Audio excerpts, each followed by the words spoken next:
In my younger and more vulnerable years, my father gave me some advice that I've been turning over in my mind ever since. Whenever you feel like criticizing anyone, he told me, just remember that all the people in this world haven't had the advantages that you've had. He didn't say any more, but we've always been unusually communicative in a reserved way. I understood that he meant a great deal more than that. In consequence, I'm inclined to reserve all judgments, a habit that has opened up many curious natures to me, and also made me the victim of not a few veteran bores. The abnormal mind is quick to detect and attach itself to this quality when it appears in a normal person, and so it came about that in college I was unjustly accused of being a politician, because I was privy to the secret griefs of wild, unknown men. Most of the confidences were unsought. Frequently I have feigned sleep, preoccupation, or a hostile levity when I realized by some unmistakable sign that an intimate revelation was quivering on the horizon.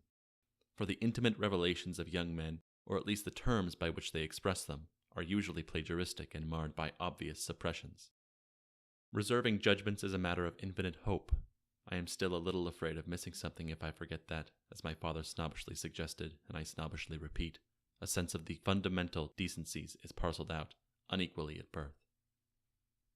And, after having boasted this way of my tolerance, I come to the admission that it has a limit.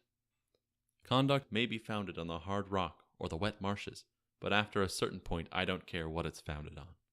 When I came back from the East last autumn, I felt that I wanted the world to be in uniform and at a sort of moral attention forever. I wanted no more riotous excursions with privileged glimpses into the human heart.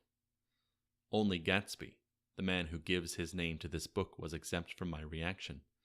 Gatsby, who represented everything for which I have an unaffected scorn.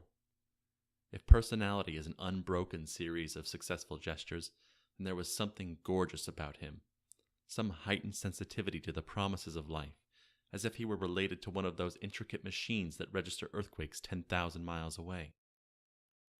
This responsiveness had nothing to do with the flabby impressionability which is dignified under the name of creative temperament.